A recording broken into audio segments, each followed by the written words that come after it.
안녕하십니까? 저는 인천에 사는 82살 이정순입니다. 지난 40여 년간 애들 아버지와 조그만 중소기업을 같이 운영했습니다. 저에게는 아들 셋이 있습니다. 애들 아버지가 살아있을 때 애들이 그렇게 잘했습니다. 그러나 아버지의 죽음이 가족의 비극 시작이 될 줄은 꿈에도 몰랐습니다. 애들 아버지가 살아있을 때는 남들 보기에는 행복해 보이고 단란한 가족이었습니다. 그러나 아버지의 죽음이 우리 가족을 비극으로 만들었습니다. 여러분, 오늘은 이정순 어머니의 안타까운 사연입니다. 오늘 우리는 수백억대 재산가 80대 노부부와 그들의 세 자녀에게 닥친 현실적인 비극을 다루려 합니다.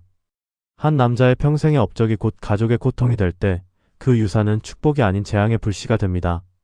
악덕 기업주라 불리는 아버지의 그림자 아래 세 자녀는 각기 다른 무게의 삶을 살고 있었습니다. 장남은 어느 회사의 임직원으로 부모에게는 아주 순응적인 아들이었습니다. 둘째는 순한 성격으로 자신만의 삶을 꾸려나갔습니다.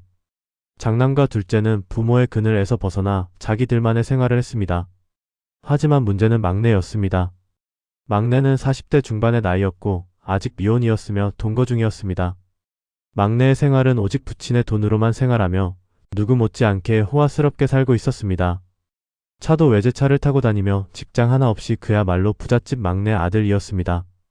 그러나 막내 아들은 그 누구보다 부모님과 갈등이 심했습니다. 막내는 아버지의 돈에 의존하면서도 아버지의 통제와 권위에 가장 쾌팍하게 저항했습니다. 여러분, 이 갈등은 단순한 버릇없음이 아닙니다. 경제적 의존이 낳은 심리적 억압과 분노의 합작품입니다.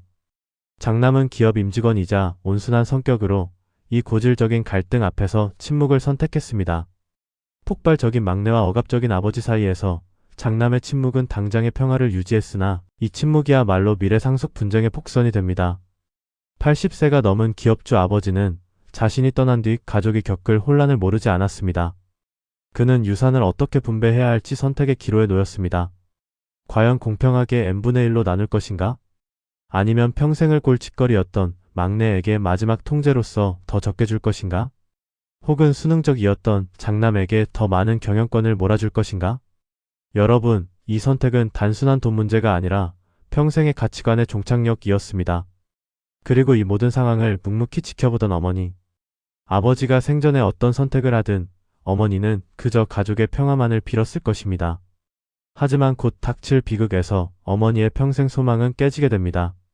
아버지의 선택은 어머니를 새로운 분쟁의 인질로 만드는 결과를 낳습니다.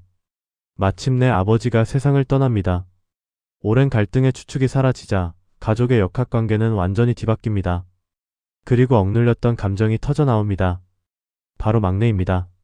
평생 아버지 밑에서 고통받고 결혼도 못하고 내 청춘을 허비했으니 내 몫이 가장 커야 한다. 막내는 괴팍함과 피해 의식을 무기로 내세우며 다른 형제들을 향해 거친 언사를 쏟아냅니다. 상속 분쟁의 핵심은 이제 돈의 공평함이 아니라 감정의 보상이 됩니다. 장남은 부친 생전의 침묵을 깨고 막내의 비상식적인 요구를 거부합니다. 부친과의 갈등이 수직적이었다면 이제 세 남매의 갈등은 수평적으로 퍼져나가며 더욱 치열하게 반복됩니다. 이들이 싸우는 대상은 돈이지만 그 이면에는 수십 년간 쌓인 시기심과 원망이 깔려 있습니다.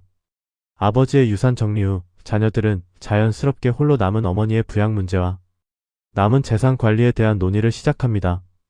분쟁의 흐름은 이제 어머니에게로 집중됩니다. 자녀들뿐만 아니라 그들의 배우자인 며느리들까지 이 복잡한 상속과 부양의 문제에 깊숙이 개입하기 시작합니다. 어머니는 왜 우리 집에서 모셔야 하나요? 장남댁이 모셔야 하는 거 아닙니까? 막내가 평생 부모님 돈으로 살았으니 막내가 모셔야죠. 둘째는 회사 일도 안 했으면서 똑같이 나눠 가지려고 합니까? 여러분, 이제 분쟁은 3남매를 넘어 그들의 가정 전체로 확대됩니다. 어머니는 80대의 나이에 자식들의 전쟁터 한복판에 홀로 남겨진 채 누가 자신을 책임질지 지켜봐야 하는 처지가 되었습니다. 결국 3남매는 법정에 섭니다. 장남은 회사 경영 기여도를 주장하며 더 많은 지분을 요구합니다. 막내는 정서적 피해를 들어 보상을 요구합니다. 둘째는 공평한 분배를 주장하지만 이미 각자의 배우자들이 개입한 상황에서 중재자 역할은 불가능합니다. 가장 가슴 아픈 순간은 어머니가 증인으로 법정에 서는 날이었습니다. 판사는 물었습니다.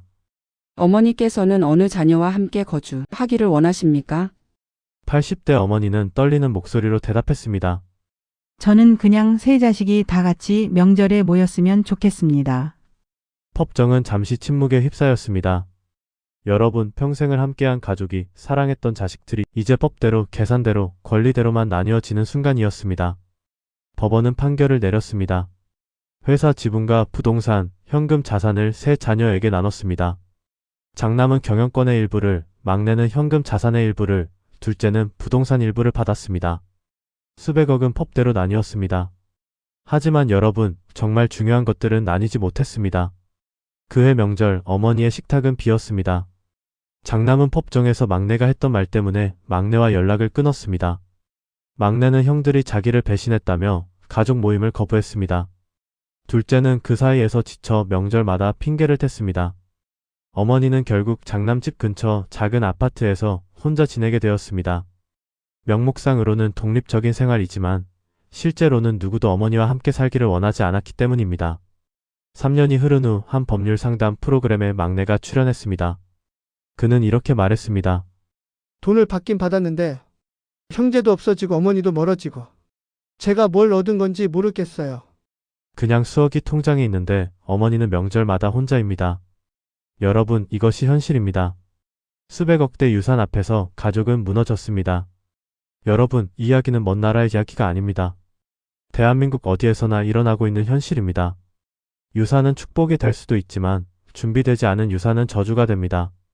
중요한 것은 돈의 액수가 아니라 생전의 가족과 나눈 대화, 서로에 대한 이해, 그리고 공평함에 대한 합의입니다. 부모님이 살아계실 때, 형제 자매가 아직 대화할 수 있을 때, 그때 나눠야 할 이야기들이 있습니다. 법정에서 나누는 것보다 식탁에서 나누는 것이 훨씬 따뜻합니다. 여러분의 가족은 아직 대화할 수 있습니까? 그렇다면 오늘 당장 시작하십시오. 내일은 너무 늦을 수 있습니다. 구독과 좋아요를 통해 현명한 인생 설계를 함께 하십시오.